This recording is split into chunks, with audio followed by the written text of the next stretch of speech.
Hello everyone, एक बार फिर से आप सभी का स्वागत है हमारे यूट्यूब चैनल सीसीएच में। और सीसीएच में जैसा कि आप लोगों को पता है कि आपको जो है वैकेंसीज़ पे वैकेंसीज़ मिलती चली जा रही है। केवीएस की मिल चुकी है, डीएसएसबी की मिल चुकी है और एक और नई जो बम्पर जो वैकेंसीज़ हैं अभी हम लोगों ने आप लोगों को बताया था कि ईएमआरएस स्कूल्स में भी है। तो यानी कि ये 2025 जो है वो टीचिंग के नाम ही रहने वाला है। यानी कि जो टीचर्स काफ़ी टाइम से जो है इसका वेट कर रहे थे कि टीचिंग लाइन में जो जॉब का वेट कर रहे थे, हो सकता है हो क्या सकता है इस साल जो है 2025 में उनका जो है वेट पूरी तरह से कंप्लीट हो जाएगा और उन्हें एक अच्छी सिक्योरिटी के साथ एक सेफ्टी से अपनी एक क्या मिलेगी, एक जॉब मिल जाएगी। तो जैसा मैंने बताया कि केवीएस की क्लास ऑलरेडी हमारी कंटिन्यू चल रही है। सीसीएच की तरफ से आप लोगों को बैच ऑलरेडी जो है अनाउंस कर दिया गया है। अब बात करेंगे कि ये जो बैच है, बैच तो ऑलरेडी हमारा कंटिन्यू एप्लीकेशन पे चल ही रहा है। आपको यूट्यूब पे भी जो है डेमो क्लासेस फ्री मिल रही हैं। तो अगर आपको डेमो क्लासेस अच्छी लगती हैं तो आप अपने आप को इनरोल कराएं, क्योंकि अब जो ये डिस्काउंट था वो ऑलमोस्ट डन है, क्योंकि जितने एडमिशन्स 50% डिस्काउंट में होने थे वो ऑलमोस्ट डन हो गए हैं। तो आप जल्दी से जल्दी 1-2 दिन के अंदर ही अगर आपको अच्छी लगती हैं क्लासेस तो आप इनरोल कराएं। ठीक है, तो आज की जो क्लास है, क्योंकि आपको पता है कि आपका पीआरटी हो, टीजीटी हो या आपका पीजीटी लेवल हो, आपको जनरल अवेयरनेस के क्वेश्चंस भी आने हैं। ज़्यादा वेटेज नहीं है, पर जितनी वेटेज है हम एक अच्छे स्कोर के लिए, अगर 5 मार्क्स का, 10 मार्क्स का, 15 मार्क्स का कोई भी पार्ट है, हमें उस पर भी फोकस करना चाहिए। तो आज की जो क्लास है वो हमारी क्या होगी, जनरल अवेयरनेस की है। तो जनरल अवेयरनेस के लिए बहुत लोड लेने वाला नहीं है, क्योंकि आपका पीआरटी हो, टीजीटी हो, पीजीटी हो, आपके पास और ऐसे सब्जेक्ट है जिनमें बहुत हार्ड वर्क करने की ज़रूरत है, जिनमें नोट्स बनाने की ज़रूरत है। बट ऐसा नहीं है कि इनके साथ साथ आप अपनी जो जनरल अवेयरनेस का पार्ट है उसको क्या करें, इग्नोर कर दें। तो जनरल अवेयरनेस को हम प्रैक्टिस की तरह करेंगे। आज की जो हमारी क्लास है, थोड़ा आइडिया लीजिए कि जनरल अवेयरनेस के क्वेश्चंस हमारे किस तरह से आते हैं। अब तक हम जितने भी कॉम्पिटेटिव एग्जाम्स आप लोगों ने अटैम्प्ट की हो, उनका जो भी नॉलेज आपके पास है, समझ लीजिए वही आपकी जनरल अवेयरनेस है। केवीएस में जनरल अवेयरनेस में इतना टफ पार्ट नहीं आता। कुछ पार्ट वो हिस्ट्री का ऐड करते हैं, कुछ पॉलिटी का करते हैं, कुछ साइंस वाला पार्ट भी हमारा इसमें, और कुछ हमारा करंट अफेयर्स से जुड़ा भी होता है, क्योंकि टीचर्स है ना, टीचर्स को जो है पूरा ऑल ओवर क्या होनी चाहिए, नॉलेज होनी चाहिए। तो चलिए ज़्यादा समय नहीं लूँगी और हम अपनी क्लास को कंटिन्यू करते हैं। जैसा मैंने बताया कि ये जो हमारा बैच था वो ऑलमोस्ट जो जितने एडमिशन्स होने थे, हमने कहा था 100 स्टूडेंट्स को 50% डिस्काउंट देंगे। तो ऑलमोस्ट जो एडमिशन डन ही है, तो ये जो डिस्काउंट है वो ख़त्म होने वाला है भाई। अब जो है फीस डबल हो जाएगी, तो इससे पहले अभी 1-2 दिन जितने भी बचे हैं फटाफट से आप अपने आप को इनरोल कराइए। चलिए तो करते हैं अपनी क्लास स्टार्ट। जैसा मैंने कहा कि आज की क्लास जनरल अवेयरनेस की क्लास है। ठीक है, इसमें पॉलिटी के भी क्वेश्चंस है, हिस्ट्री के भी क्वेश्चंस है, ज्योग्राफी से भी रिलेटेड है, और आपका करंट अफेयर्स, मतलब ऑलमोस्ट जो भी हमारा जनरल अवेयरनेस से रिलेटेड हमें होना चाहिए उस तरह के क्वेश्चंस आज की क्लास में आज हम प्रैक्टिस करेंगे। आप लोग भी मेरे साथ साथ करने की कोशिश करिएगा कि आपको ये समझ में आ रहे हैं कि नहीं आ रहे हैं। तो सबसे पहले हमारे पास क्वेश्चन आता है कि भारत के पहले वित्त मंत्री कौन है, कौन था, मतलब ठीक है, वित्त मंत्री यानी कि फाइनेंस मिनिस्टर ऑफ इंडिया कौन है। आपको 4 ऑप्शंस दिए गए हैं। नवतेज सिंह सरना दिया गया है, आर के सन्मुखम चेट्टी दिए गए हैं, एन के मुखर्जी दिए गए हैं और अनिल वाधवा दिए गए हैं। तो याद रखिए, भारत के पहले जो वित्त मंत्री थे वो आर के, ठीक है, सन्मुख चेट्टी थे। इन्होंने क्या किया था, 15 अगस्त को, याद रखिएगा, 15 अगस्त को पहली बार क्या किया गया था, 15 अगस्त 1947 को बोलूँगी, 15 अगस्त 1947 को पहली बार भारत में वित्त मंत्री को का पद नियुक्त किया गया। और 26 नवंबर, याद रखना, 26 नवंबर 1947 को पहला वित्त जो है यानी कि जो बजट है वो पास किया गया था। ये हमें पता होना चाहिए। जब भी हम प्रैक्टिस करते हैं तो सीधे सीधे क्वेश्चंस रटिए मत, उनके बारे में और भी डिटेल करिए, क्योंकि क्वेश्चंस कुछ सेलेक्टेड टॉपिक्स में से आते हैं। कई बार वो चीज़ ना पूछकर उससे रिलेटेड कुछ और पूछ लिया जाता है। तो हमें ये पता होना चाहिए कि भारत के पहले वित्त मंत्री कौन थे। भारत के पहले वित्त मंत्री आर के जो हैं सन्मुख चेट्टी थे, जिन्हें 15 अगस्त 1947 को क्या किया गया था, पहली बार वित्त मंत्री नियुक्त किया गया था। और उन्होंने पहला बजट हमारे देश में यानी कि भारत में कब पास किया गया था, 26 नवंबर 1947 को। चलिए बढ़ते हैं आगे, प्रैक्टिस इसी तरह से करनी है, लेकिन जनरल अवेयरनेस का पार्ट हमने डेली डोज की तरह लेना है, यानी कि हर रोज़ हमें 10 से 20 क्वेश्चंस तो करने ही करने हैं। तो अगर हम इतनी प्रैक्टिस रोज़ रोज़ करेंगे तो एक हमारा जो है जनरल अवेयर का पार्ट जो है वो क्या हो जाएगा, स्ट्रॉन्ग हो जाएगा। चलिए नेक्स्ट देखते हैं क्वेश्चन क्या कहता है। क्वेश्चन कहता है which among the following act, यानी कि निम्नलिखित में से किस अधिनियम को भारत में संसदीय प्रणाली की शुरुआत के लिए माना जाता है। यानी कि बिफोर इंडिपेंडेंस हमारे पास संसद यानी कि पार्लियामेंट नहीं थी। आफ्टर इंडिपेंडेंस जो हमने संसदीय शासन प्रणाली अपनाई, जो government of parliamentary form of government अपनाई, ठीक है, इसके लिए एक्ट पास हुआ। ठीक है, कौन सा एक्ट माना जाता है? इंडियन काउंसिल एक्ट 1892 यानी कि भारतीय परिषद अधिनियम 1892। दूसरा है इंडियन काउंसिल एक्ट 1904 यानी कि भारतीय परिषद अधिनियम 1904। थर्ड है हमारे पास इंडियन काउंसिल एक्ट 1909 भारतीय परिषद अधिनियम 1909 या भारत सरकार अधिनियम 1919। तो याद रखिएगा, वैसे तो ये चारों के चारों इंपॉर्टेंट है, बट अभी फिलहाल हमसे पूछा गया है कि संसद के इससे रिलेट कौन सा करता है, यानी कि भारत में एक संसदीय शासन प्रणाली होगी, उसके लिए एक एक्ट पास किया गया था। तो याद रखिएगा वो एक्ट हमारा क्या है? Indian council act 1892। 1892 में एक एक्ट पास किया गया जिसके द्वारा भारत में संसदीय शासन प्रणाली को लाया गया। चलिए नेक्स्ट ले लें। नेक्स्ट क्या कहता है? नेक्स्ट क्वेश्चन कहता है विश्व की सबसे गहरी खाई यानी कि मरियाना खाई जो है वो कहाँ स्थित है? ठीक है, ऑप्शन हमें दिए गए हैं, पैसिफिक ओशियन यानी कि प्रशांत महासागर में, हिंद महासागर में, अर्कटिक महासागर में, या जो हमारा आर्कटिक महासागर में। तो याद रखिएगा मरियाना खाई जो हमारी आती है वो पैसिफिक यानी कि प्रशांत महासागर में जो है स्थित है। तो ऐसे ही हमारी ज्योग्राफी से रिलेटेड क्वेश्चन है। अभी आपने देखा जिससे पहले जो मैंने क्वेश्चन कराया वो हमारा हिस्ट्री से था। आप लोगों की हेल्प करूं अगर जनरल अवेयरनेस के पार्ट में, तो याद रखिएगा आप 6th का, 7th का और 8th का, कौन सी बुक्स बताई है मैंने? 6th की, 7th की और 8th की, जो हमारी NCERT की बुक्स हैं। अगर आप इससे पढ़ लेते हैं तो आपका जनरल अवेयरनेस का पार्ट ऑलमोस्ट डन हो जाता है, क्योंकि ज़्यादातर हमारे जो KVS या DSSB का जो एग्ज़ाम होता है उसमें जो जनरल अवेयरनेस के क्वेश्चंस आते हैं वो NCERT बेस आते हैं। अगर हमने अपना बेस बना लिया, और TGT तो ऑलरेडी वो 6, 7, 8 की हिस्ट्री, ज्योग्राफी, पॉलिटी तो पढ़ते ही है, तो यानी कि अगर आपने वहाँ पर अपना सब्जेक्टिव पार्ट ये तैयार कर रखा है तो समझिए आप जनरल अवेयरनेस के लिए भी साथ साथ तैयार हो रहे हैं। अलग से इसके लिए कोई नोट्स वगैरह बनाने की ज़रूरत नहीं है, क्योंकि ये सिलेबस इतना ज़्यादा होता है कि आप अगर इस पर फोकस करेंगे तो अपने बाकी सब्जेक्ट्स पे कब करेंगे। बट हाँ, इसे प्रैक्टिस की तरह क्वेश्चन फॉर्म में ज़रूर लेना है। डेली बेसिस पे अगर आप 20 क्वेश्चंस भी प्रैक्टिस करते हैं तो एक अच्छा खासा जनरल अवेयरनेस का पार्ट आपका स्ट्रॉन्ग हो जाता है। तो हमने यहाँ पर देखा कि क्या है, विश्व की सबसे गहरी खाई जो मरियाना खाई है वो कहाँ पर है? वो प्रशांत महासागर में स्थित है। चलिए नेक्स्ट क्वेश्चन लेते हैं। नेक्स्ट क्वेश्चन क्या कहता है? आधुनिक भारत के निर्माता के रूप में किसे जाना जाता है? यानी कि मॉडर्न इंडिया का निर्माता कौन है? आधुनिक भारत के निर्माता किसे कहा जाता है? 4 ऑप्शन है हमारे पास। MG रनाडे को कहा जाता है, महात्मा गांधी को कहा जाता है, केशव चंद्र सेन को कहा जाता है, राम मोहन राय को कहा जाता है। तो याद रखिएगा आधुनिक भारत के निर्माता राम मोहन राय को कहा जाता है। क्यों कहा जाता है? क्योंकि इन्होंने हमारे समाज में बहुत सारी कुप्रथाएं थी, हमारे समाज में बहुत सारी ऐसी चीज़ें थी जिनको इन्होंने दूर किया और एक भारत को एक नया रूप दिया, इसीलिए इन्हें क्या कहा जाता है? आधुनिक भारत का निर्माता कहा जाता है। बहुत ही इंपॉर्टेंट क्वेश्चन है, प्रीवियस एग्जाम्स को अगर आप एनालाइज करोगे तो पाओगे बार बार ये क्वेश्चन आया हुआ है। तो हमने यहाँ पर देखा, क्या देखा कि भी आधुनिक भारत का निर्माता किसे कहा गया है? आधुनिक भारत का निर्माता राम मोहन रॉय को कहा जाता है। चलिए अब आते हैं थोड़ा सा ज्योग्राफी की तरफ भी मुड़ जाएं।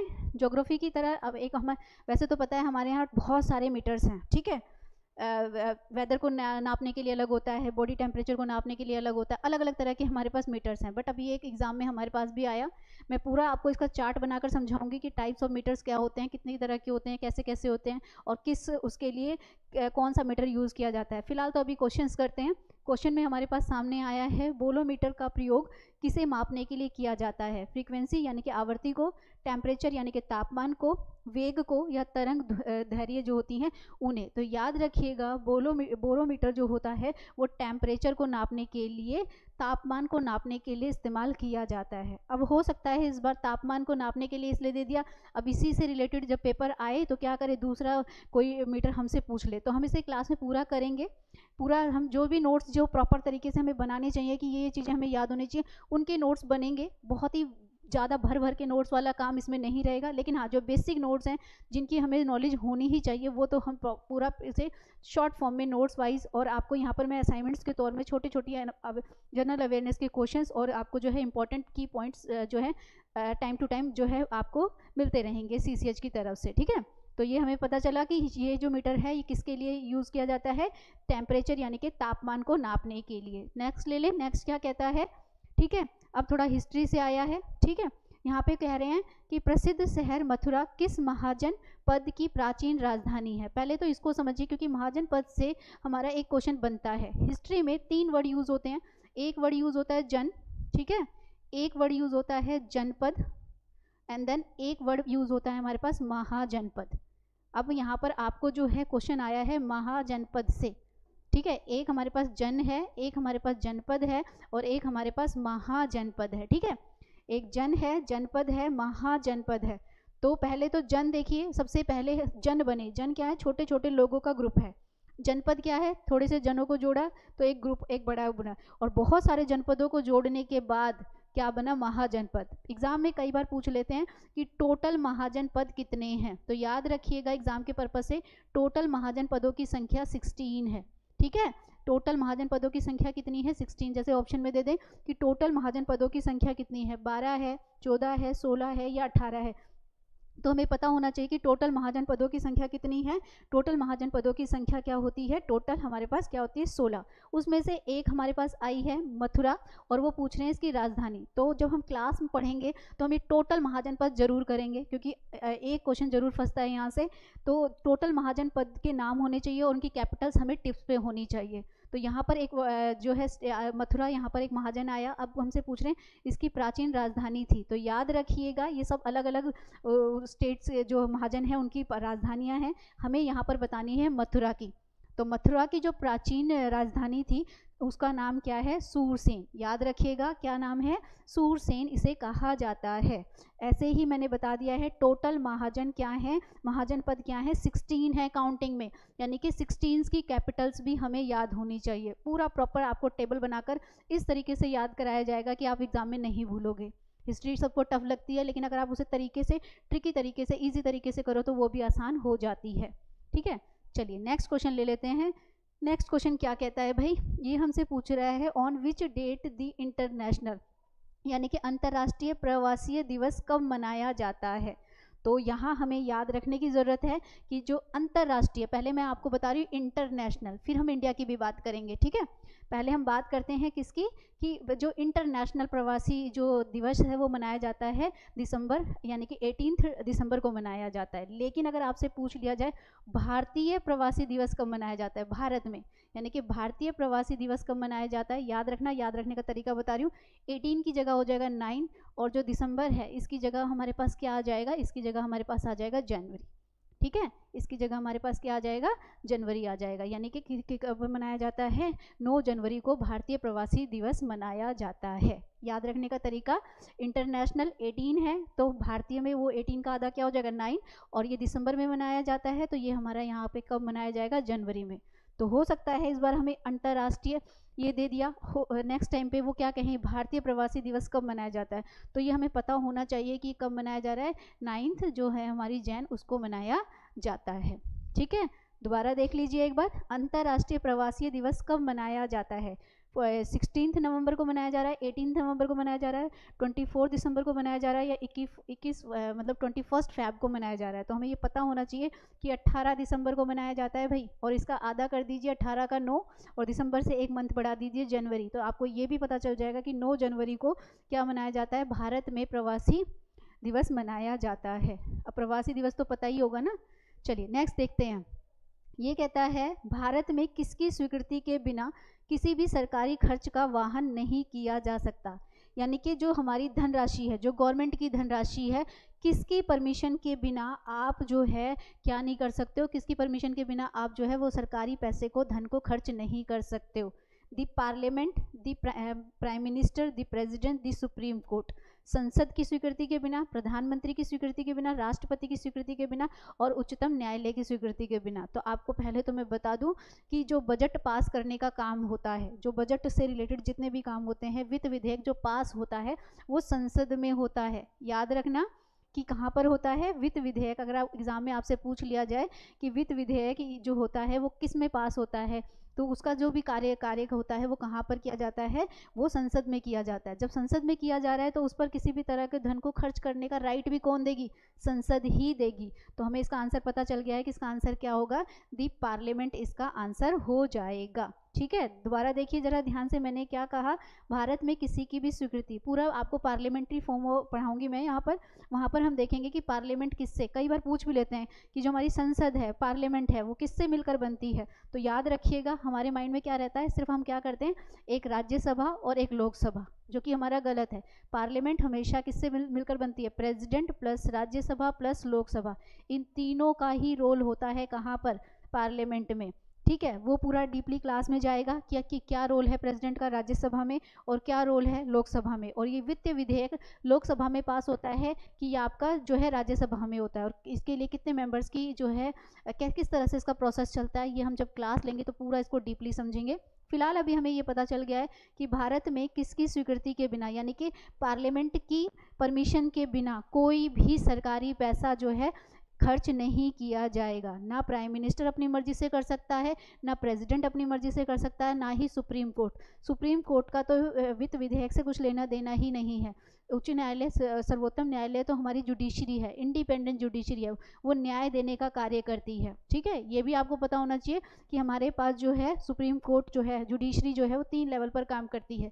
सबसे छोटे लेवल पर डिस्ट्रिक्ट कोर्ट होती है, फिर हर स्टेट की अपनी एक हाई कोर्ट होती है, और जो पूरा ऑल ओवर जो हमारा है उसकी क्या होती है, वो क्या होती है, उसमें सुप्रीम कोर्ट हमारा क्या है, उसका सब पहले पूरे भारत का एक सुप्रीम कोर्ट होता है, जिसका आपको पता होगा कि जो न्यायालय है ये कहाँ पर स्थित है, ये न्यू दिल्ली में स्थित है।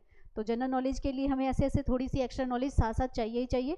तो भारत में किसी की स्वीकृति के बिना सरकारी खर्च का वाहन नहीं किया जा सकता। वो कौन है, वो भाई एक ही है, वो है हमारी पार्लियामेंट, यानी कि हमारी संसद। चलिए नेक्स्ट देखते हैं, क्वेश्चन पूछ रहे हैं ओल्डेस्ट यानी कि सबसे पुराना यूकेरियोटिक जीव किसे माना जाता है। तो इसमें हम टाइम ज़्यादा वेस्ट नहीं करेंगे, सीधा सीधा याद करिए कि आग जीवाणुओं को क्या माना जाता है, एक जीव के रूप में माना जाता है। इस तरह के क्वेश्चंस तो आपको लर्न करने ही पड़ेंगे।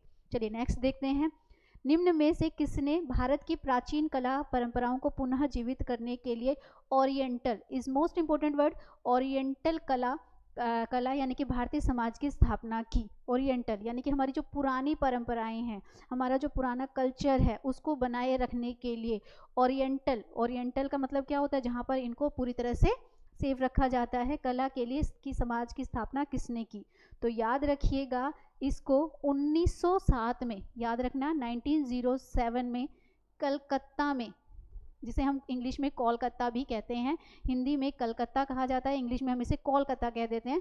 उसकी स्थापना किसके द्वारा की गई थी, ये जो है अविंद्रनाथ टैगोर के द्वारा की गई थी। रविन्द्रनाथ टैगोर नहीं, अविंद्रनाथ टैगोर के द्वारा की गई थी। ऑप्शन में हमें दिए गए हैं अविंद्रनाथ टैगोर, रविंद्रनाथ टैगोर, सुरेंद्रनाथ टैगोर या मुकलडे। तो याद रखना कि अविंद्रनाथ टैगोर के द्वारा 1907 में, ठीक है, कौन से में, 1907 में क्या की गई थी, ये जो है ओरिएंटल जो कला है उसके लिए भारतीय समाज की एक स्थापना की गई। और ये कहाँ पर है, ये है कोलकाता में। ठीक है, ये कहाँ पर है, ये कोलकाता में है। तो हम कह सकते हैं कि भारत में प्राचीन कलाओं की परंपराओं को पुनः जीवित करने के लिए ओरिएंटल कला समाज की स्थापना कहाँ पर हुई है, कोलकाता में हुई है, और 1907 में अविंद्रनाथ टैगोर के द्वारा की गई थी। बहुत ही इंपॉर्टेंट क्वेश्चन है हमारा। चलिए नेक्स्ट क्वेश्चन ले लेते हैं। नेक्स्ट क्वेश्चन क्या कहता है भाई, वह कौन सा, ठीक है, वह कौन सी विटामिन है जिसे अपनी गतिविधियों के लिए कोबाल्ट की आवश्यकता होती है। पहले तो आपको बताना चाहिए, यहाँ पर ऑप्शन दिए हैं vitamin B12, vitamin D, vitamin D2, vitamin A. Vitamin A तो आपको पता ही होगा कि खून की कमी हो जाती है और इससे क्या होता है, आयरन काफ़ी बीमारियाँ हमारी हो जाती है। B2 है और D है और B12 है। पहले तो मैं आपको बता दूं कि B12 जो है वो विटामिन B की ही फैमिली का एक पार्ट है। ठीक है, और ये क्या करता है, कोबाल्ट जो है इसके लिए इसकी ज़रूरत होती है, और इसमें क्या होता है, ये हमारी बॉडी के अंदर रेड सेल्स को बनाने का काम करता है। तो याद रखिएगा, अगर आपसे कभी पूछ लिया जाए कि लाल रक्त कोशिकाओं के निर्माण में कौन सा विटामिन सबसे ज़्यादा उपयोगी होता है, तो वो कौन सा होता है, विटामिन B12। तो हमें मिल गया है इसका आंसर। ये क्या करता है, लाल रक्त कणिकाओं के निर्माण में। आपको ये तो पता होगा हमारी बॉडी में 2 तरह की वो होती हैं, एक श्वेत रक्त कणिकाएँ होती हैं, एक लाल रक्त कणिकाएँ होती है। तो लाल रक्त कणिकाओं का निर्माण करने के लिए किसकी ज़रूरत होती है, हमें विटामिन B12 की ज़रूरत होती है। तो देखिए आपका किस तरह का 10th तक का जो हम स्कूलों में हिस्ट्री, ज्योग्राफी और सिविक्स और जो पार्ट पढ़ते हुए आ रहे थे, वो सारा का सारा हमारा इसमें आता जा रहा है। तो ये हमारा ये हुआ। चलिए नेक्स्ट क्वेश्चन लेते हैं, जो कि बहुत ही इंपॉर्टेंट क्वेश्चन है। क्वेश्चन क्या कहता है, अजंता की चित्रकला। आपको पता है भारत में अजंता की जो चित्रकलाएं हैं बहुत ही प्रसिद्ध हैं। लोग सिर्फ इंडिया के ही लोग नहीं बल्कि बाहर से भी टूरिस्ट वगैरह या बाहर के भी लोग जो है यहाँ आते हैं इनको देखने के लिए। बहुत ही अच्छी कलाएं हैं, बहुत ही सुंदर सुंदर इसमें डिज़ाइंस बनाए गए हैं। अब हमसे ये पूछ रहे हैं जनरल अवेयरनेस में कि अजंता की जो चित्रकला है यानी कि जो पेंटिंग्स हैं वो क्या प्रेरित करती हैं, मतलब किसको प्रेरित करके, किससे मोटिवेट होकर, इंस्पायर होकर जो है वो बनाई गई हैं। ठीक है, बुद्ध को देखकर, ठीक है, इसमें बुद्ध की प्रतिमाएं दिखती हैं या राधा कृष्ण की लीला दिखती है, जैन तीर्थकर दिखते हैं या महाभारत के युद्ध के। तो याद रखिएगा अजंता की जो चित्रकलाएं हैं वो कौन है, महात्मा बुद्ध, जिसे हम गौतम बुद्ध के नाम से भी जानते हैं, उनसे उनके उसमें जो है ये सारी चित्रकलाएं बनाई गई है। यानी कि इन चित्रों में हमें किसका चित्र देखने को मिलता है, इसमें हमें जो है महात्मा बुद्ध का चित्र देखने को मिलता है। फिर से समझ लीजिए, अजंता की चित्रकलाएं हैं, अजंता की गुफाएं भी हैं, गुफाओं पर भी डिज़ाइन बनाए गए, लेकिन अजंता की चित्रकला जो है पूरे भारत में क्या पूरे विश्व में प्रसिद्ध है। और इसमें जो चित्र बनाए जाते हैं वो किससे प्रेरित हैं, वो है करुणामयी बुद्ध, जिनका नाम महात्मा बुद्ध भी बोल दिया जाता है और गौतम बुद्ध भी बोला जाता है। ठीक है, तो ये हमारा हुआ क्वेश्चन 12। नेक्स्ट क्वेश्चन लेते हैं, फिर से हमारे पास आया है, द कंसेप्ट ऑफ पब्लिक यानी कि जनहित याचिका की अवधारणा का उद्गम यानी कि शुरुआत कहाँ से हुई। जनहित याचिका, जनहित याचिका मतलब जो जनता को अगर कोई प्रॉब्लम है तो उसको वो डायरेक्ट जाकर सुप्रीम कोर्ट में क्या कर सकता है, अपनी याचिका, अपनी अपील दे सकता है। अब मैं थोड़ा सा यहाँ पे आपको बताना चाहूँगी कि बिफोर इंडिपेंडेंस जब ब्रिटिश हमारे यहाँ थे तो वो हमारा सोशल, इकोनॉमिकल और पॉलिटिकल स्ट्रक्चर बिगाड़ कर गए थे। आफ्टर इंडिपेंडेंस जब हम फ्री हुए, मतलब उनसे आफ्टर इंडिपेंडेंस जब हमने अपना डेमोक्रेटिक एक कंट्री का एक फॉर्मूला क्या, एक डेमोक्रेटिक कंट्री का रूप अपनाया, तो हमारे जितने भी फ्रीडम फाइटर्स थे लाइक महात्मा गांधी, जवाहरलाल नेहरू, इन सब ने कहा कि हम क्या करेंगे, हम वर्ल्ड की कंट्री से, वर्ल्ड की मतलब अब इंडिया का एक नया निर्माण करना है, इंडिया को एक नया डेमोक्रेटिक कंट्री बनाना है, तो इस डेमोक्रेटिक कंट्री में जो भी चीज़ें इंक्लूड होंगी, जो कॉन्स्टिट्यूशन में या जो भी हमारे गवर्नमेंट को चलाने के लिए जिन जिन चीज़ों की ज़रूरत होगी, जिसे हम सोर्सेज ऑफ कॉन्स्टिट्यूशन भी कहते हैं, वो कहीं एक कंट्री से नहीं लिया जाएगा। ठीक है, हम क्या करेंगे, वर्ल्ड की जिस कंट्री से जो चीज़ हमें अच्छी लगेगी हम वहाँ से वो चीज़ लेंगे और क्या करेंगे, हम एक अच्छी जो है डेमोक्रेटिक कंट्री इंडिया का निर्माण करेंगे। तो उसमें से ही बहुत कुछ जो है कनाडा से लिया गया, यूएसए से लिया गया, ऑस्ट्रेलिया से लिया गया और यूनाइटेड किंगडम से भी लिया गया। हम भी जब नोट्स बनाएंगे, जनरल अवेयरनेस की क्लास होगी, तो मैं पूरा आपको पढ़ाऊंगी सोर्सेज ऑफ कॉन्स्टिट्यूशन, कि हमारे यहाँ इंडिया में जो भी कॉन्स्टिट्यूशन, हमारे संविधान में जो चीज़ें शामिल हैं हमारी सारी अपनी नहीं है, हमें वर्ल्ड की जिस कंट्री से जो चीज़ें अच्छी लगी हमने उसको वहाँ से ले लिया और उसे क्या कर दिया, उसे उसमें मतलब हमारे उसमें कॉन्स्टिट्यूशन का पार्ट बना लिया। उसी में से एक क्वेश्चन हमारे पास आया है, जनहित याचिका की अवधारणा का उद्गम कहाँ से हुआ। तो अभी ये तो फिलहाल मैंने टॉपिक पूरा पढ़ाया नहीं है, तो मैं आप लोगों को आंसर बताना चाहूँगी कि ये वाला जो पार्ट है, जनहित याचिकाओं से रिलेटेड वाला जो पार्ट है, वो हमने कहाँ से लिया है, वो हमने लिया है संयुक्त राज्य अमेरिका यानी कि यूएसए से। यूएसए से हमने और भी बहुत कुछ लिया भाई, फंडामेंटल राइट्स लिए हैं, ठीक है, इंडिपेंडेंट जुडिशरी भी ली है, बहुत कुछ है। जब हम क्लास लेंगे तो पूरा प्रॉपर करेंगे। तो आप लोगों को क्लास से ये तो समझ में आ रहा होगा कि जनरल अवेयरनेस के लिए हमें तैयारी कैसे करनी है। कुछ कुछ सेलेक्टेड ऐसे टॉपिक्स ऐसे हैं जो हमें करने ही करने हैं, क्योंकि देखिए जनरल अवेयरनेस के पार्ट में कुछ, सारा तो नहीं कह सकती, पर कुछ पार्ट ऐसा होता है जो फिक्स है कि इन टॉपिक से तो आने ही आने हैं, तो एटलीस्ट उनको तो हम नोट्स बनाकर प्रिपेयर कर ही सकते हैं। तो उन्हीं में से एक ये भी टॉपिक रहेगा हमारा, सोर्सेज ऑफ कॉन्स्टिट्यूशन, यानी कि यूएसए संयुक्त राज्य अमेरिका से हमने जनहित याचिका की अवधारणा का उद्गम लिया। ठीक है, चलिए नेक्स्ट ले लेते हैं। नेक्स्ट क्वेश्चन क्या कहता है भाई, थोड़ा सा दिखने में बड़ा है लेकिन आसान है, लेकिन यहाँ पे भी हमें नॉलेज पूरी होनी चाहिए, तभी हमें इसके बारे में पता चलेगा। यहाँ पर 4 स्टेटमेंट्स हैं और पेयर में हैं। ठीक है, आपसे पूछ रहे कौन सा जो पेयर है वो नॉट करेक्ट है, मतलब ठीक नहीं है। तो मैं आपको बता दूं कि जो जमुना लाल बजाज थे उन्होंने सत्याग्रह आश्रम वर्धा में की स्थापना की, बिल्कुल ठीक है। दादा भाई नौरोजी थे बॉम्बे एसोसिएशन की स्थापना की, ये भी बिल्कुल ठीक है। लाला लाजपत राय ने नेशनल स्कूल ऑफ लाहौर यानी कि नेशनल स्कूल लाहौर स्थापित किया, ये भी बिल्कुल ठीक है। बट यहाँ पर बाल गंगाधर तिलक ने जो है सत्य शोधक समाज की स्थापना नहीं की। उन्होंने किसकी स्थापना की थी, उन्होंने होम रूल लीग की स्थापना की थी, याद रखिएगा। उन्होंने किसकी स्थापना की थी, होम रूल लीग की स्थापना की थी। लिख देती हूँ ताकि आप लोग नोट्स बना ले। उन्होंने किसकी स्थापना की थी, होम रूल लीग की स्थापना की थी। तो हमें आंसर मिल गया है कि कौन सा वाला जो पेयर है वो गलत है, वो है हमारा डी, यानी कि बाल गंगाधर तिलक ने सत्य शोधक समाज की स्थापना नहीं की, ये वाला हमारा पेयर जो है वो गलत है और हमें आंसर मिल गया है ये। बाकी ऊपर आप याद कर सकते हो कि जो है बॉम्बे एसोसिएशन यानी कि वो किसने की है, दादा भाई नौरोजी ने की है, और जो हमारा सत्याग्रह आश्रम वर्धा में है वो किसने की है, जमन लाल बजाज ने की है, और लाला लाजपत राय ने नेशनल स्कूल लाहौर में की स्थापना की थी। तो देखिए कुछ भी नहीं है, अगर आप लोग एनसीईआरटी को बेस बनाएंगे तो पूरा का पूरा जनरल अवेयरनेस का पार्ट हमारा कवर हो जाएगा और एक अच्छे स्कोर के साथ होगा बिना उसके, और सब्जेक्टिव भी साथ साथ तैयारी होती ही जाएगी। रट्टा नहीं लगाना होता इन क्वेश्चंस को, इनको हमें रीडिंग मारनी होती है, समझना होता है चीज़ों को। आप एनसीईआरटी के चैप्टर्स को समझिए, रीडिंग करिए और उनमें से हाईलाइट करिए कि क्या कहना चाहता है। धीरे धीरे आपको सारी जो जनरल अवेयरनेस है वो क्या हो जाएगी, प्रिपेयर हो जाएगी। चलिए नेक्स्ट क्वेश्चन लेते हैं। क्वेश्चन नंबर 15 क्या कहता है, भारत में कृषि को प्रभावित करने वाला मौसम का मुख्य तत्व क्या है? क्या मौसम का तापमान प्रभावित करता है, आर्द्रता, ह्यूमिडिटी करती है, वायु करती है या वर्षा करती है? तो आपको पता होगा इंडिया में सबसे ज़्यादा क्या करता है, तापमान, आर्द्रता, वायु या वर्षा। तो रेनफॉल सबसे ज़्यादा करता है, ठीक है, क्योंकि कृषि को प्रभावित करने वाले मौसम का पूछा था, है ना। मौसम के अनुसार क्या होते हैं, बारिश होती है तो बारिश के अकॉर्डिंग ही हम कह सकते हैं कि इसमें क्या है, इसमें हमारा ये सबसे ज़्यादा प्रभावित करता है। इसी के साथ में एग्रीकल्चर्स भी पढ़ेंगे हम, सेरीकल्चर क्या होता है, पीसी कल्चर क्या होता है, ये सब बताऊंगी मैं आप लोगों को। चलिए देखते हैं क्वेश्चन नंबर 16 क्या कहता है, आर्टिकल 14। यहाँ पर क्वेश्चन स्टार्ट करूँ उससे पहले मैं आप लोगों को थोड़ा सा बताना चाहूँगी, क्योंकि ये क्वेश्चन जो है वो हमारे किससे जुड़ा हुआ है, फंडामेंटल जो है राइट से जुड़ा हुआ है, ठीक है। फंडामेंटल राइट तो समझते होगे ना, किससे जुड़ा हुआ है, हमारे मौलिक अधिकारों से जुड़ा हुआ है, ठीक है। किससे जुड़ा है, हमारे फंडामेंटल राइट से जुड़ा हुआ है। आपको पता है 1978 से पहले हमारे पास जो थे 7 क्या थे, मौलिक अधिकार थे, जिसमें से एक डिडक्ट कर दिया गया, और टोटल आज की डेट में हमारे पास कितने हैं, 6 मौलिक अधिकार हैं। ये हमें पता होना चाहिए। मौलिक अधिकारों से रिलेटेड जो हमारे आर्टिकल्स हैं, ठीक है, जो कि हमारे जनरल अवेयरनेस से पूछ लेते हैं, 12 से लेकर 35 तक है, लेकिन इनकी मूल संख्या यानी कि जो फंडामेंटल में राइट्स में यूज़ होते हैं वो 14 से लेकर 32 तक होते हैं। यानी कि जो मौलिक अधिकार हमें दिए गए हैं वो किस में दिए गए हैं, 14 से लेकर 32 में। और इस 32 में भी सबसे इम्पॉर्टेंट है ये 32 वाला। क्यों? क्योंकि ये हमारे सुप्रीम कोर्ट के पास है, याद रखिएगा, और ये हमारे फंडामेंटल का सुरक्षा कवच यानी कि सेफ्टी वॉल कहा जाता है।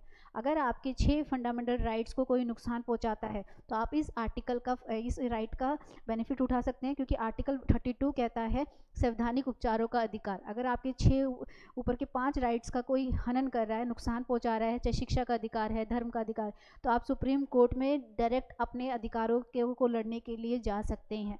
ये राइट आपको किसने दिया है, ये राइट आपको दिया है आर्टिकल 32 ने। किसने दिया है, आर्टिकल 32 ने ये आपको राइट दिया है। तो ये हमारा हुआ। चलिए नेक्स्ट अब क्वेश्चन ले लेते हैं, क्या कहता है भाई।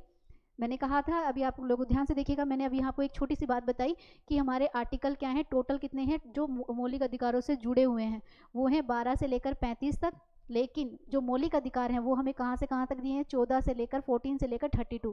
और क्वेश्चन भी आर्टिकल 14 से रिलेटेड ही हमारे पास आया है। एक और चीज़ जो हमें इसके बारे में पता होनी चाहिए कि फंडामेंटल हमने वर्ल्ड की किस कंट्री से लिए हैं, यूएसए से लिए हैं, यूएसए से लिए हैं, ठीक है, संयुक्त राज्य अमेरिका से हमने ये चीज़ लिए, ये भी हमें पता होनी चाहिए, ठीक है। ये तो हुई जनरल नॉलेज। अब क्वेश्चन को रीड कर लेते हैं, क्या कहता है भाई। भारतीय संविधान का अनुच्छेद 14 भारतीय नागरिकों को गारंटी देता है किसकी, कानून के समक्ष सुरक्षा की, कानून के सामने समानता की, आर्थिक संसाधनों के समान वितरण की, या कानून के समक्ष समानता और कानून की समक्ष सुरक्षा की। तो याद रखिए ये क्या करता है, ये हमें देता है कानून के सामने समानता। ये हमारा इक्वालिटी से जुड़ा हुआ आर्टिकल है, ठीक है। आप हिंदू हैं, मुस्लिम हैं, सिख हैं, ईसाई हैं, एक इंडियन होने के नाते आप सब के राइट क्या है, एक समान है। आपको राइट देते समय आपके साथ किसी भी तरह का जो है कास्ट को लेकर, जेंडर को लेकर किसी भी तरह का कोई भेदभाव नहीं किया जाएगा। समानता का अधिकार कहता है कि अगर एक हिंदू को कहीं जाने का अधिकार है तो एक मुस्लिम को भी है, एक लड़के को जाने का अधिकार है तो एक लड़की को भी अधिकार है। ये कौन देता है समानता का अधिकार, ये हमें देता है आर्टिकल 14। इनके भी पार्ट्स हैं, हमारे कॉन्स्टिट्यूशन में कितनी समानताएं दी गई हैं, कितनी स्वतंत्रताएं दी गई हैं, इसे हम डीपली करेंगे जब हम फंडामेंटल राइट्स वाला टॉपिक पूरा डीपली पढ़ेंगे, तब हम इसको वहाँ पर इसको सॉल्व करेंगे। तो अभी फिलहाल हमें पता चल गया है कि इसका आंसर ना तो आर्थिक संसाधनों का वितरण करता है, ना कानून के समानता की बात करता है, इक्वलिटी बिफोर लॉ की बात करता है, ठीक है। इक्वलिटी बिफोर लॉ ये तो करता ही है, इक्वल प्रोटेक्शन भी देता है। देखिए ये आधा अधूरा था, लेकिन ये वाला पॉइंट हमारा पूरा हो जाता है, कानून की समान सुरक्षा भी देता है। यानी कि अगर कोई क्राइम अगर किसी अदर कास्ट ने किया है, हिंदू या मुस्लिम ने किया है, तो जो क्राइम पे उसको जो पनिशमेंट मिलेगी वही सेम दूसरे को भी मिलेगी, समानता की बात होगी, किसी भी तरह की कोई पार्शियलिटी नहीं किया जाएगा लॉ के भी द्वारा, यानी कि कानून के द्वारा भी। तो ये हमारा हुआ डी आंसर हो गया है।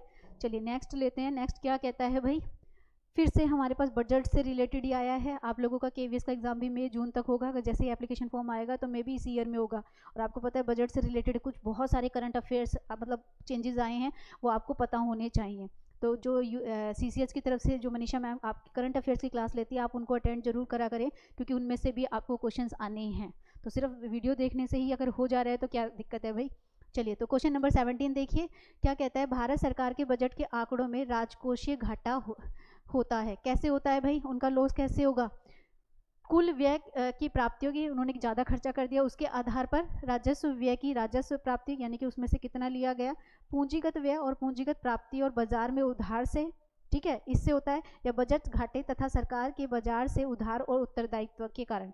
तो इसकी वजह से होता है भाई। सरकार के पास टोटल कितना था, आपने देखा होगा कि सरकार क्या करती है, पहले बजट बनाती है, जितना टोटल पैसा है उसका वितरण करती है, और कितना उसमें से खर्च हुआ और कितना बचा, इसी के आधार पर ही उनका जो लॉस या प्रॉफिट का जो लगाया जाता है अंदाजा, वो उसी के आधार पर होता है।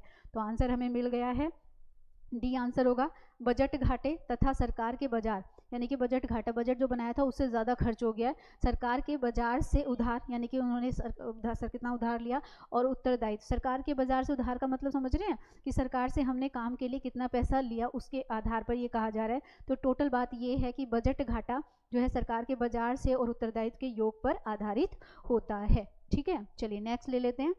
नेक्स्ट क्वेश्चन आता है हमारे पास, हम ये तो शायद लगता है बच्चों जैसा प्राइमरी लेवल का क्वेश्चन इन्होंने दे दिया है। हम लोग प्राइमरी लेवल पे जब 4th या 5th या 6th में थे तो टीचर्स हमें अपनी टंग का, जीभ का पूरा वो पिक्चर बनवाती थी और बताती थी किससे हमें जो है सॉल्ट का मतलब नमकीन का, कड़वे का, मीठे का जो है कैसे सेंसेशन होती है, कैसे सेंसिटिविटी का पता चलता है। तो वही क्वेश्चन आज यहाँ पर भी केवीएस ने आप लोगों को दे दिया है। ये कहता है मनुष्य की जीभ के किस क्षेत्र तक कड़वाहट की संवेदना सीमित रहती है, यानी कि आगे वाले भाग में, किनारों पर, मध्य वाले भाग में, या पिछले भाग में। तो भाई ऐसे क्वेश्चन में तो हमें टाइम नहीं लगना चाहिए, क्योंकि ये हम प्राइमरी लेवल से पढ़ते हुए आ रहे हैं। तो नो डाउट जो पिछला भाग होता है जीवा का, उससे हमें कड़वाहट का पता चलता है। कोई भी चीज़ खा रहे हो, मीठी है या कड़वी है, इस कड़वाहट का पता कौन बताता है, पिछला भाग जो होता है वो ही इसके बारे में बताता है। चलिए नेक्स्ट ले लेते हैं। अब हमारे पास एक और क्वेश्चन, बहुत इंपॉर्टेंट क्वेश्चन आया है। ठीक है, हमारे पास है हुअर बांध जो है, डैम जो है, वो किस नदी पर बनाया गया है। ऐसे क्वेश्चंस भी जनरल अवेयरनेस में आते हैं, और टीचिंग में खासकर इसी तरह के एग्जाम्स आते हैं। नॉन टीचिंग में थोड़ा जनरल अवेयरनेस का पार्ट हाईएस्ट लेवल पर होता है, बट टीचिंग में आपको सिर्फ बेसिक आना है। तो बेसिक के लिए एनसीईआरटी बेस्ट है, बेस्ट ऑप्शन है। कोई बुक खरीदने से अच्छा आप एनसीईआरटी रीड कर जाओ तो वो ज़्यादा अच्छी रहेगी। तो देखिए जरा, हुअर बांध की बात हो रहा है, किस नदी पर बनाया गया है, नील नदी पर बनाया गया है, कोलोराडो नदी पर बनाया गया है, राइन नदी पर बनाया गया है, नाइजर नदी पर बनाया गया। तो याद रखिएगा ये किस पर बनाया गया है, ये बनाया गया है कोलोराडो नदी पर, जो कि है कहाँ पर, अमेरिका में। ये भी याद रखिएगा कहाँ पर है ये अमेरिका में है, जहाँ पर क्या बनाया गया है, डैम बनाया गया है। कौन सी रिवर पर बनाया गया है, कोलोराडो रिवर पर जो है डैम बनाया गया है। इसको याद कर लीजिएगा। और अगर आपसे पूछ लिया जाए कि ये है कहाँ, तो ये वर्ल्ड की कौन सी कंट्री में है भाई, ये अमेरिका में है। ठीक है, अमेरिका में एक नदी है कोलोराडो, उस पर एक डैम बना हुआ है जिसका नाम आपको पता ही चल गया है। चलिए नेक्स्ट क्वेश्चन लेते हैं, पाइपलाइंस के बारे में है, जनरल नॉलेज है, हम अपने घरों में भी इसको ऑब्जर्व करते हैं। क्वेश्चन क्या कहता है, ठंडे देशों में सर्दियों में पाइपलाइन अक्सर फट जाती है, ऐसा क्यों भाई। बर्फ़ जमने के पर पानी का आयतन बढ़ जाता है, इसलिए पाइप फट रही है। क्यों बढ़ रही है, क्योंकि स्पेस से ज़्यादा कोई चीज़ आएगी तो चीज़ फटेगी ही। ठीक है, और देख लेते हैं, पाइपों में बर्फ़ का तापमान पानी की तुलना में कम हो जाता है, बिल्कुल नहीं, कम होता तो क्या होता, फटती नहीं। ठीक है, तीसरा कहता है पाइपलाइन के आयतन में सिकुड़न आ जाती है, मतलब वो उसका जो है वो कम हो जाता है। तीसरा कहता है जमने के कारण पाइप फैलता है, बिल्कुल नहीं। ये याद रखिएगा, ऐसा क्यों हो रहा है, बर्फ़ जमने पर पानी का जो फ्रीज है यानी कि आयतन जो है वो क्या हो गया है, बढ़ गया है। इसकी वजह से क्या होता है, पाइप जो है वो फट जाता है। तो ये तो घरेलू क्वेश्चन हो गया जनरल अवेयरनेस के नाम पर, लेकिन ऐसे भी हमें पता होने चाहिए। चलिए एक और लेते हैं, आई थिंक ये हमारा लास्ट क्वेश्चन है। ज़्यादा नहीं करना है। जनरल अवेयरनेस के 30-30, 40-50 क्वेश्चन अगर करने बैठोगे तो बोरिंग होने लगती है क्लास। डेली के 20 क्वेश्चंस, 15 क्वेश्चंस, 10 क्वेश्चन का एक अपना मिनिमम डोज की तरह उसे बनाइए और डेली बेसिस पर जनरल अवेयरनेस के क्वेश्चंस करते रहिए जब तक केवीएस का पेपर आपका हो नहीं जाता है। अभी तो एप्लीकेशन फॉर्म आने हैं, टाइम ही टाइम है। अगर वीकली 4 दिन भी अवेयरनेस, जनरल अवेयरनेस की क्लास आप नोट्स बनाकर पढ़ते हैं या अपनी उसमें करते हैं तो भी आपकी तैयारी जो है बहुत अच्छे तरीके से हो जाएगी। तो चलिए, तो मैं अब लास्ट क्वेश्चन हमारे पास बचा है, बैक्टीरिया के बारे में पूछ रहा है, जीवाणु के बारे में पूछ रहा है। एक कोमा बैलिसिस जीवाणु है जिसके कारण होता क्या है, क्या हैजा हो जाता है, जुकाम हो जाती है, मियादी बुखार हो जाता है, ठीक है, या टिटनेस हो जाता है। तो ये कॉमन सेंस की बात है, हम सब स्कूल टाइम से पढ़ते हुए आ रहे हैं कि जो कोमा बैलिसिस जो बैक्टीरिया होता है उससे क्या होता है, उससे हैजा हो जाता है, ठीक है, जीवाणु है ये जिससे बड़ी मात्रा में क्या होता है, हैजा फैलने का डर रहता है। तो चलिए, ये हुई आपके केवीएस की जो है जनरल अवेयरनेस की क्लास। जनरल अवेयरनेस की ये क्लास जो है आपकी चाहे पीआरटी लेवल पर हो, टीजीटी लेवल पर हो, किसी भी लेवल पर एग्जाम दीजिए, जनरल अवेयरनेस सेम रहने वाली है। तो इसमें आपको घबराने की ज़रूरत नहीं है कि मैं पीआरटी का स्टूडेंट हूँ, टीजीटी का, सबका कॉमन ही चलता है क्योंकि जनरल अवेयरनेस है। तो अगर वीडियो अच्छी लगी हो तो वीडियो को लाइक करिएगा, चैनल को सब्सक्राइब करिएगा, और अगर आप फर्स्ट टाइम ये वीडियो देख रहे हैं तो आप हमारे इन चैनल से जुड़ सकते हैं। और टीचिंग या नॉन टीचिंग से रिलेटेड आपको कोई भी इन्फॉर्मेशन चाहिए तो आप सीसीएच के जो हमारा जो टेलीग्राम चैनल है आप उससे जुड़ सकते हैं। तो चलिए, मिलते हैं आपसे नेक्स्ट वीडियो में। Thank you so much.